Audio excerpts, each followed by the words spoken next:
most couples don't go see therapists until they're really in dire strait. They would come with their blown engine and hope that somebody could help them piece it back together. What do you think is the most common marriage-related issue? Couples will get to the point where they've raised their kids and then they don't like each other anymore and they have nothing to talk about and they don't, they're not enjoying their relationship. And so they'll raise their kids and then they want to get a divorce. Should married couples share the same bank account? I think the most important thing you can do is to... If there is anybody out there listening right now who's having a hard time in their marriage, what sort of advice would you give them? Well, my guest today is Monica Tanner. She's a mom, she's a wife, she's a marriage counselor, and a soon-to-be author. How soon is it in a relationship when you first start dating someone to begin talking about money? I think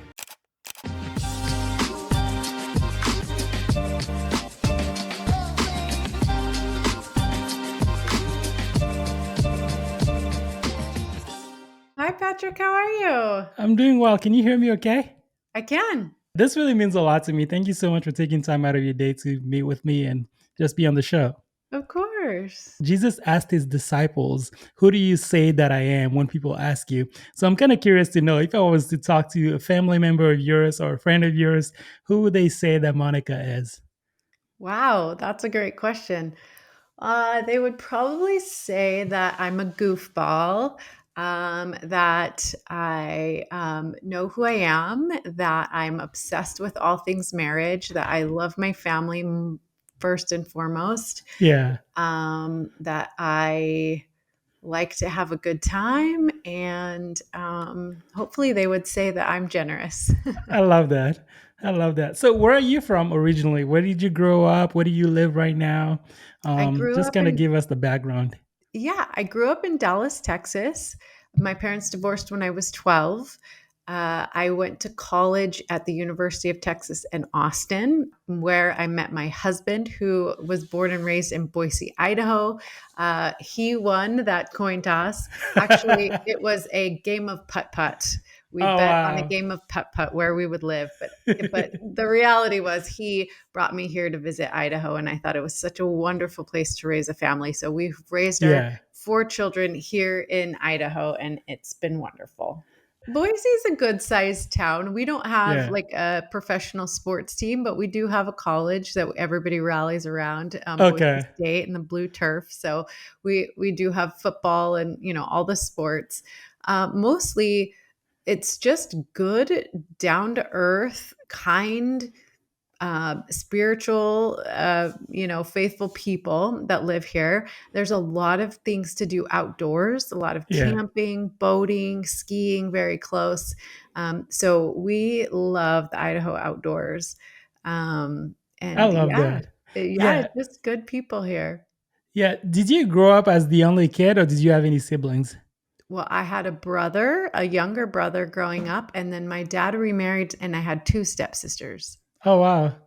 That's awesome. Are you guys still in touch? Do you still talk and like hang out and stuff? Yeah. Can you tell us a little bit about your experience growing up with church?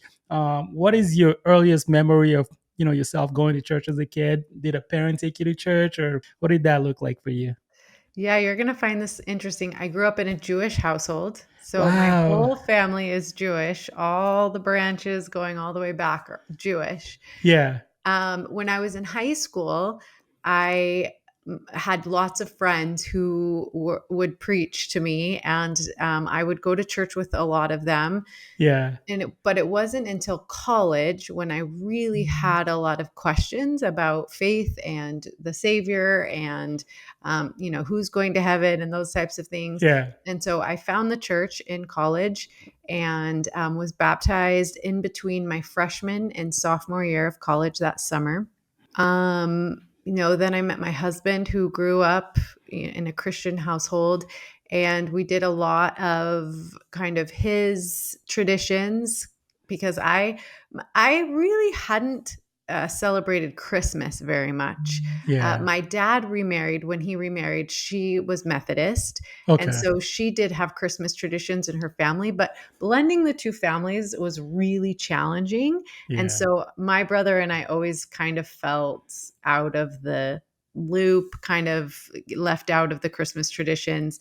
I wouldn't say that was for lack of trying, but I think there was just always a lot of hard feelings because we were doing all of their traditions and none of our traditions and those types of things. So it wasn't until I started my own family with my husband that we created our, which is pretty normal, but we Yeah. created our Christmas traditions, and Christmas felt like a just a very spiritual holiday, Yeah. and special way to celebrate the birth of Christ, and not like a big argument over who got presents and who didn't, you know. So you go to college, you start hanging out with people who are Christians and like start hanging out around Christian circles. Like what is it about their faith that made you want to be a part of that? You know, I think I just had a lot of questions about the purpose of life. I mean, I've Mm, always been very driven, and, originally I wanted to be a doctor, and I just was working really hard in college, and I kind of wondered what it was all for. Like, what is the purpose of this life? And it was through Christianity that I started to understand my relationship with God the Father, his son Jesus Christ, and the Holy Ghost, and kind of started getting answers to those questions. yeah. And that's what made me interested in, for the most part. I mean, I kind of just knew that within my heart that it was the right thing to do. And so it was just a matter of me kind of following my heart and the spirit. And Yeah. Would you say your faith has evolved a lot or significantly since you first accepted Christ as your personal savior? Like, has there been a lot of changes as you've gotten older and matured and gotten married and had kids of your own? yeah, I think so. I mean, originally I was a really big rule follower. I was like, give me a rule and I'll follow it. Really? And now I've learned really to rely on prayer and the spirit, and Yeah. I know it's right, and you know I know how to follow what God is calling me to do. And so I rely less on kind of the letter of the law and more on the spirit of the law. Yeah. And hopefully I've taught my children to love, everyone, and to, be, welcoming and loving and serve Yeah. all Eh, walks of life. You wrote a book on marriage that's coming out very soon. When did you say it's coming out? August? August. What inspired it? What made you want to write a book? Oh, thank you for asking. Of So course. my 21-year-old son is getting married in less than 2 weeks now. Woo! And Congrats. so, yeah, I was so excited for them, and I wanted to give them a gift that was really from my heart. And they're so very young, going to Yeah. navigate this thing we call marriage. And I knew they were going to get a lot of bad advice. So, I mean, Yeah. I know from when I got married, from working with couples, and just my experience in marriage, and, you know, interviewing experts, there is Yeah. a lot of bad marriage advice out there. And so I Mm. wanted to, just kind of sit them down and give them all of my experience and wisdom and knowledge and the things that I've learned over the years. And I thought, what better way to do it than in a book? So, all of my motherly advice became the content for this book. So basically, Wow. I just talk about the bad advice, why it's bad advice, and then what you can do instead. And it has it's kind of like a cautionary tale meets a beginner's guide to marriage. So it's really fun. It's a Yeah. short, quick read. It's meant to be, kind of reference material. And just, if you've been married for a really long time, you'll probably read it and kind of chuckle at some of the things that, you thought were correct, or hopefully find some things that you're like, oh, we still think this way, and maybe we Yeah. should change our thinking a little bit. So I have some questions on let's marriage that go. yeah. First of all, the most common one that I see on the internet: should married couples share the same bank account? Ooh, that is such a great question. The podcast episode I dropped today is Yeah. actually all about money, because Are you serious? I I would love say that. money is not my strength. My husband is really good with money. Yeah. But we it's interesting because my dad did teach me a lot about money, about credit, and how to Yeah.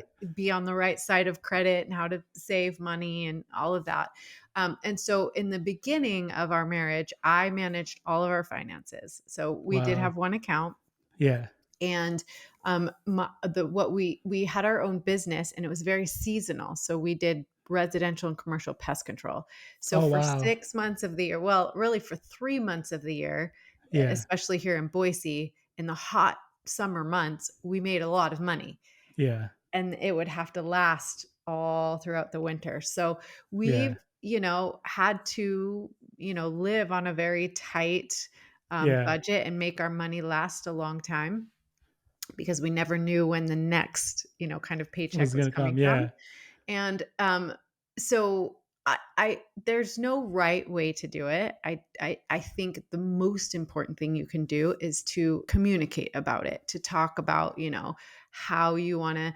I've seen couples that they have a his, her, and our account Yeah. where, That's the most common one that I've seen too. yeah. So a lot of people like doing it that way, where they have, the money that they make, and then they contribute to an account that pays the bills, and then they kind of have what's left over to use at their discretion, where they don't have to be accountable for that money.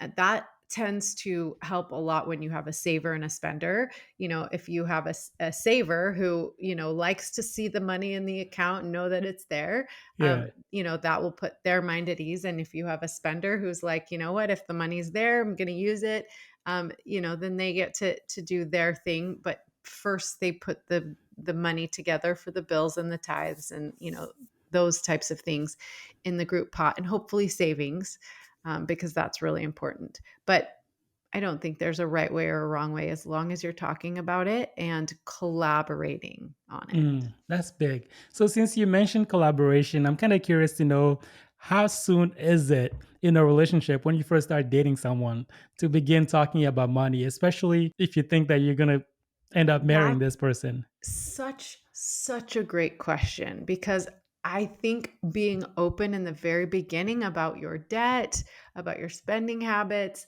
knowing that about a potential partner is so important, because I know lots of couples who've gotten married and then they find out that their partner has a ton of, That, credit card yeah. debt or consumer debt or things like that. So I think being open and upfront right at the beginning about that. And you're never going to have two people who spend or save the exact same way. But if you can align on goals, like these are our goals, we want to be able to travel, or, we want to be able to pay cash for these types of things. And it's just really good to start sooner than later, knowing each other's money stories, knowing each other's spending habits, and kind of your philosophy for spending money. I love that. So, for any couples out there that are really beginning to have these conversations around money, um, do you have any resources or any, like, maybe YouTube platforms or any books that you would recommend they check out? Yeah, so the couple that I just interviewed yesterday on my podcast, Yeah. Nate and Bethany Smith, they have a company called How Money Works, Oh, and wow. they have a ton of just educational resources that they offer for free. They gave me this book for free, and I was like, "Let's have you on the podcast." They have resources for teaching your children about money, which is like how money works for the next generation. Yeah. I would definitely, but there's tons of, my husband listens nonstop to the Money Guys. I would say that, and that's a podcast. And I would say that's a little more advanced. That's more like investing and things like that. Yeah. You Yeah. want to make sure young that you just have a good handle on how to save for the future, and like how interest works, and like those types of things are really, really important. And then once you have a little bit of extra money, then you can start thinking about investing and, playing around with those types of saving for retirement and things like that. Growing up, like, money is not something that we talked about in my family. Yeah. Like, I mean, mainly because my family didn't really have any. Um, when I was about 2 years old, a war started in our home country of Rwanda. And so, like, for a really good part of my life, we lived as refugees, and you're basically homeless and you're surviving day to day. Mm, I So feel when that. you're like in survival mode, it's really hard to plan for the future.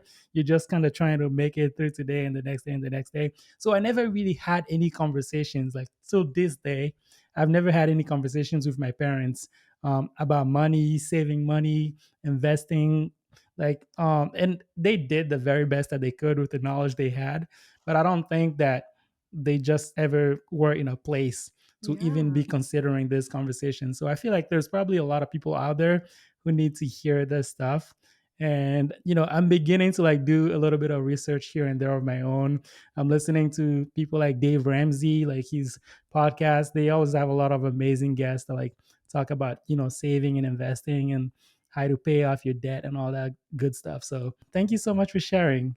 Yeah, of course. It's so important. Yeah. So let's talk about your podcast. Yeah. What is it about? What inspired it? How long have you been doing it? Yeah.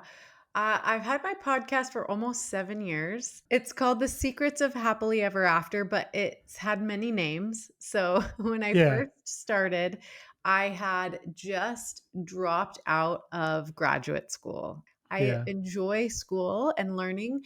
It just was the wrong time in my Yeah. life. I had 4 young children, and I would get them off to school in the morning, and then I would study, and then when they were coming home off the bus, that's when I had to leave to go to school. Man, And so that's I would hard. miss the evenings. I would miss dinner time and bath time and bedtime. And Yeah. it was a lot of strain on my husband.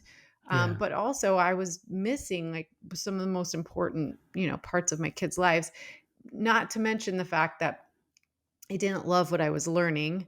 Yeah. I decided at some point that I didn't want to be a therapist.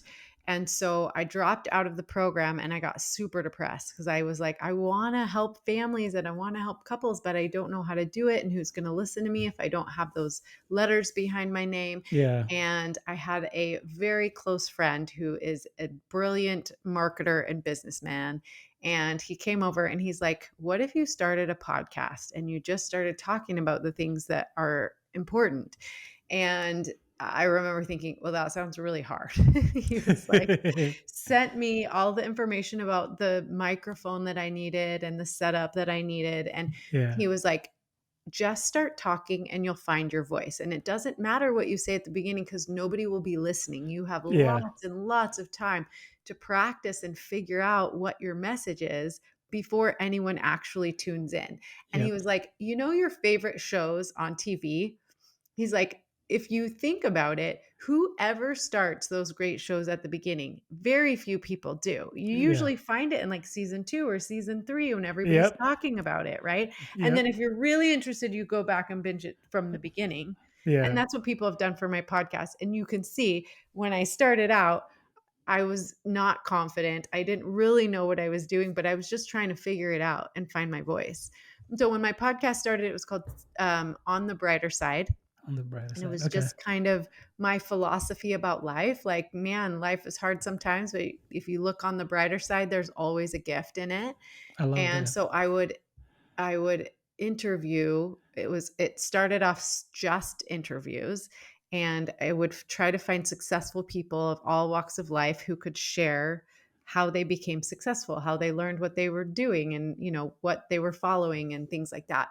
And Was so it it hard started off. getting people to come on the show that early on before you had any It success at really all? wasn't because podcasting was relatively new. Mm, Not yeah. every like I feel like now everyone has a podcast, Yeah. but Yeah. back then it was a little bit newer, and so it was a platform. You were giving somebody a platform to you know give Yeah. their to talk about their message. And so I even got Ginger Z from Good Morning America to come on my Wow. podcast. So um lots of people were willing to come on because you're giving them a platform to give their message. So Yeah. so it wasn't that hard to find, big guests, famous guests. Yeah. And so yeah, originally. And then I started, once I was doing that for a little while, I decided that marriage, I was most interested in marriage.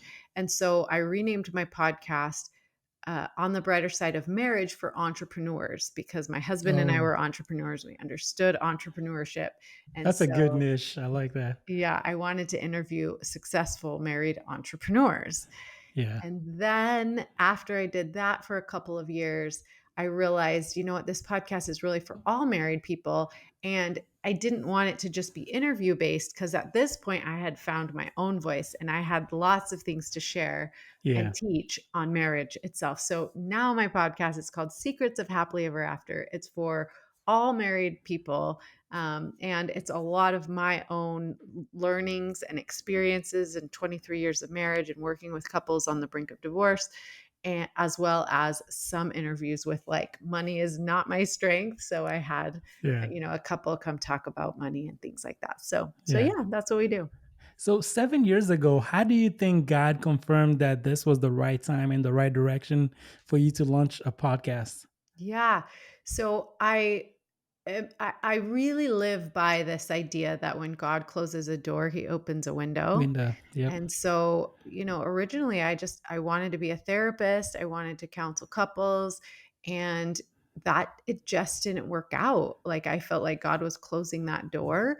But he opened a window. And when I was first starting out, I was afraid of working with couples on the brink of divorce Mm. because I felt like that was really hard. And, most couples don't go see therapists until they're really, really in dire straits. Yeah. And Yeah. the way I kind of talk about that is blown engines, right? They would come with their blown engine and hope that somebody could help them piece it back together. But what I wanted to do was to be a voice to do oil changes. So I Mm. wanted to help couples instead of getting to that really bad place.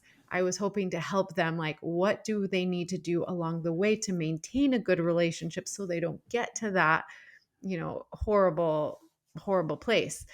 Now I've done a lot of training so that I can help couples on the brink of divorce, but I still really love to just talk about the importance of emotional intimacy and dating your spouse and how to keep that fire alive and how to stay connected and avoid roommate syndrome and resentment and things like that. So I mean, really my first my my prayer is that you find me before you get to that point, Yeah. um, when there's still hope and excitement for what's to come. But if you do get to that point where you just don't think it's going to work out, I have more resources now to be able to help couples. Yeah. What do you think is the most common marriage related issue that a lot of your guests have mentioned on the podcast? Yeah. I think that the biggest probably through line, like of all the couples that come to see me, they need help with communication. And I think that happens because you you have two different people with different ideas and opinions and experiences and they're coming together, they're trying to blend their lives Yeah. and we don't learn communication skills in school very often, in our families very often. And so they don't have great skills in that area. And so they try to communicate about things that are important to them and it doesn't go very well. And Yeah. then they disengage and they stop communicating, or they just, they don't want to rock the boat, or they think, when I bring these things up, it just ends in disaster.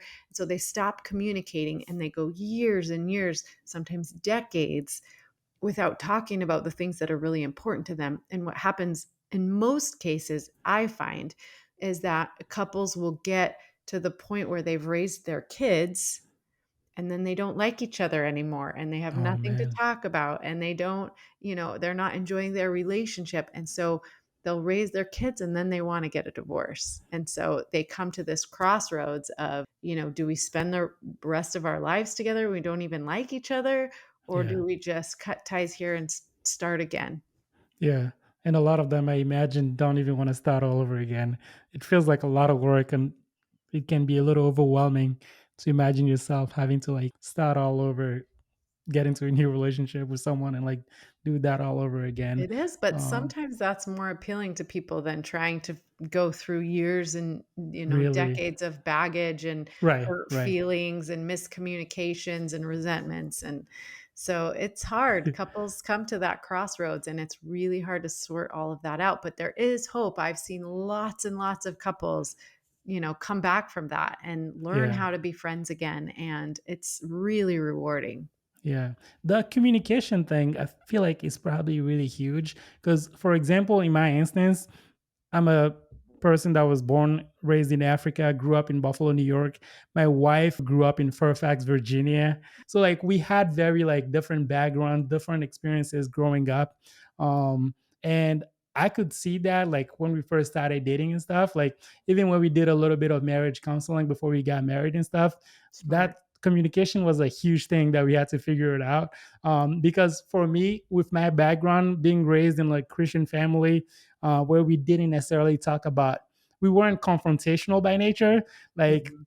my first instinct, like if someone does me wrong, is to like shut down and not want to talk. Yeah. And like I need a break, I need to get away. But her instance, for example, is to want to talk about it. She wants to address the issue so we can solve it and like move on from it, like clean slate. And for me, I always felt like I need time. And like when we first had our marriage counseling sessions, our pastor was like, I know that your first instinct is to like want to run away or shut down and not want to talk about it, but like you also have to meet her like at least 50%, and she has to meet you at 50%. Like maybe you might not have to have that conversation right away, but like maybe tell her that you do need time to like process, and that when you're in the right space of mind, you're going to come to her and have that conversation so that she's not like just going crazy wondering if you're mad at her or you want to leave the relationship. Great counsel from your pastor. Good job. Because, Yeah. yeah, talking about it is so important. And that's really interesting because that was me and my husband as well. My husband's kind of coping strategy with, not getting along or not Yeah. seeing eye to eye is he would just shut down and, leave Yeah. the room. Or I was like, no, like freaking out because I'm like, I want to talk Yeah. about it. Right. And so Yeah. learning those things about each other and kind of how to navigate all of that is so important. So I think it's awesome that you went to counseling before you even got married. If there is anybody out there listening right now who's having a hard time in their marriage, what sort of advice would you give them? Well, I would say that's a great question. I mean, most people ask me how to know when they need help. Yeah. I would say if you're having the same arguments over and over and over again, if you Yeah. don't feel connected and you're having trouble reconnecting on your own, it's good to find somebody to talk to, somebody to help. So, good marriage mentors are really important. Like you said, having friends around you that value marriage and do it in a similar way that would like to do it is Yeah. really important. But finding a neutral third party, like a counselor or a coach or somebody who can see what you can't see. So I always say, there's such a stigma around asking for help in your marriage, but the reality is that you can't see the label from inside the bottle. So the two of you are in a dynamic and you're inside of a bottle, and Mm. an outside source can look in on, your experiences and your dynamic and tell you what's happening and show it to you, because Yeah. you can't see it on your own. And so there's no shame. In fact, it takes a lot of strength and commitment to ask for help. So, my best recommendation is to find an RLT trained therapist or coach, and that stands for Relational Life Therapy. It's a Okay. modality created by Terry Real. Um, it's very effective, very fast, and it will help you really kind of see your childhood adaptations and how those are affecting your relationship now. And it gives you more choice. I see people on reality TV shows asking for advice from their single friends who've never been married, Right? and they don't necessarily share like both sides of the story or the issue. And so like their friends are like giving them bad advice, even though they mean well, they just don't have the whole picture. So they're telling them things that they probably wouldn't tell them if they knew the other side to the story, or if they've been married themselves or had any So, experience with marriage counseling. yeah, I mean, so here's the thing, people want validation more than they want anything else, right? Mm, And so yeah. Your brain is a very powerful organ, and its job is to um, protect you, right? Like your brain is to keep you out of discomfort, Yeah. and it is really good at finding evidence of what you give it to look for. So Mm. if you think that you're in a bad marriage and you think your spouse is a bad person, you are going to find evidence of that. But guess what? Yeah. Here's what's cool. If you're like, you know what? No, this marriage has a lot of potential and my partner is awesome, you will find evidence of that all day long as well. And so, a lot of people, and this is the problem, even with individual therapy, sometimes, I mean, sometimes it's needed, but a lot of times people will go and see their individual therapist. And again, like you said, they'll give them the one side of the story, and they Yeah. just want somebody to tell them that they're right. And they want somebody to say, you're right, that's horrible, and you shouldn't put up with that. And a lot of times, as a couples therapist, I have to unwind or talk to somebody's personal therapist about, you're going to talk somebody out of a perfectly workable Yeah. relationship.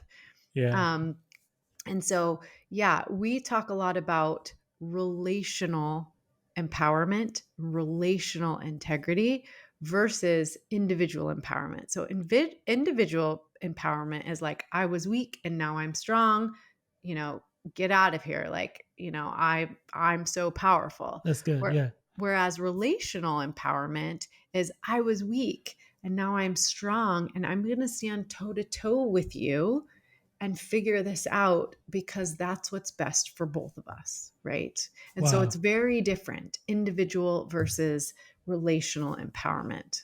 What is one thing you hope your kid who's about to get married knows about marriage before they finally say I do?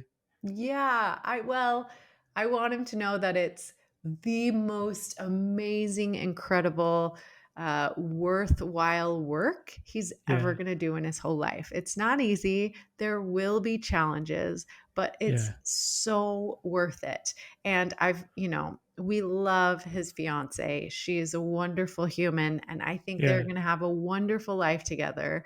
But I want them to be able to communicate well, and they have all the resources in the world. They both come from good, strong, healthy families, and Yeah. so they want to have kids right away and have a big family, and more power to them. But that does come with challenges, and so working Yeah. through that is the most worthwhile work they'll ever do. By the way, before two people get married, how important is it for both families to get along, to meet and like each other? Is that important? Is that significant? I don't think it is. I mean, my family was not very supportive of our marriage. It was Yeah. very difficult for me, because they thought we were too young, that we didn't know each other long enough, that we How had old were no. you when you guys get married, if you don't mind me asking? Yeah, I was 22 Oh wow. and my Yeah. son is 21. So very Wow. young, both young. Yeah. But we've created a wonderful life together, but we've both been willing to work for it. But my family wasn't on board at first. And Yeah. so, I think it's important to know what you're getting into, like to be Yeah. aware of where the other person comes from. But I think what's most important is that the two of you know you're doing the right thing, because now our families get along great. But Yeah. It took some time. it did take some time. Many people wrestle with purpose or calling, if you want to call it that, in the Christian spaces. And so I'm kind of curious to know, what advice would you give to someone who is still searching for that calling or that purpose?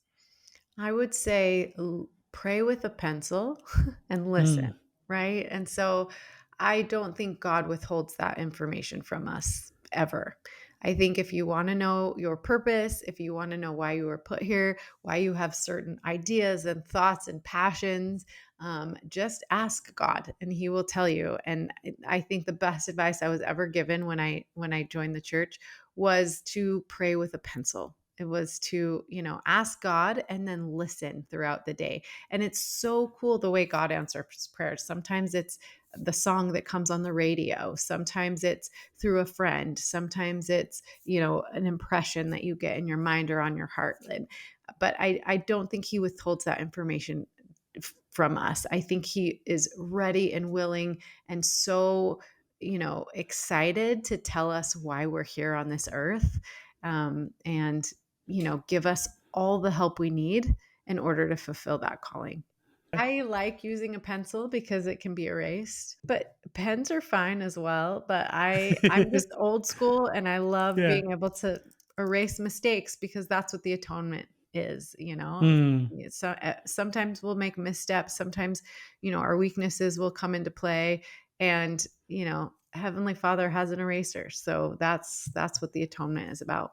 yeah. Have you gone through any seasons of your life where you felt like God was silent or distant? And how were you able to like stay grounded in your faith? It's really interesting because, before I understood my relationship with God, I felt like, I used to be angry. Like, why did it take so long for me to find this? Mm, But the reality is I think I've always known, like, when I look back, he's always been there protecting me and like kind of saving me from myself, or like I feel like he's always been there with a very large presence in my life. I have gone through times like after having my children and things like that, where life felt really, really, really hard and I wasn't sure, like, God, are you still there? Like, yeah. but those were just seasons of me having to heal kind of some childhood wounds, and just going through difficult periods, and going through them, it was hard to see the Lord's hand in it. But looking back on them, it's easy to see that he was there even more than ever. And so, I think God wants to be with us. He wants to bless us. He wants to help us. But sometimes it is hard to recognize that when we're going through a very difficult season. Yeah. My wife and I are actually expecting our first child. So Congratulations. yeah, so hopefully in July, around July the 17th. And so I'm kind of curious to know if you have any advice for me or for my wife as a new mother. This is our first boy, and we're super excited, but also a little nervous. One Yeah. thing I do like to tell moms when I go on mom podcasts is Yeah. it's okay to not love every stage of motherhood. Like, it's absolutely okay. Like, the young kid phase of motherhood, I did not like it. I was not very good at it, right? Like, remembering the towels and the snacks and the shoes and all the things that the kids needed. I was like, dude, I like, bring your own shoes, right? And so, but the phase that we're in now with young adults and teenagers, I absolutely love. I shine, I thrive. I love having teenagers, right? And Yeah. so it's okay that I didn't love that baby stage of motherhood. You don't have to love all the stages.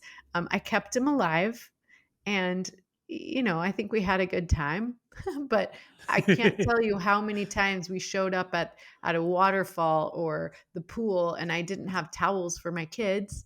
I think it's really important to ask for help. Yeah. Other moms, I had good friends and they were really good at bringing snacks. And so there was often times when my kid was having a meltdown and a mother offered me a cracker, and I was so thankful.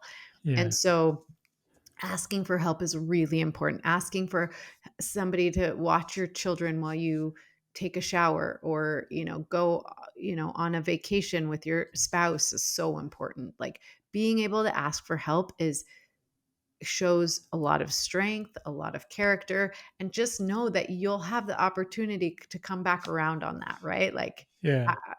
I might not be able to provide a snack for the same exact mom that brought a snack for my kid at the pool, but certainly when they go through a hard time, I'll be there for them, or I'll pay it forward, right? So, like, just be willing to ask for help and be willing to be a help when you Yeah. see a need.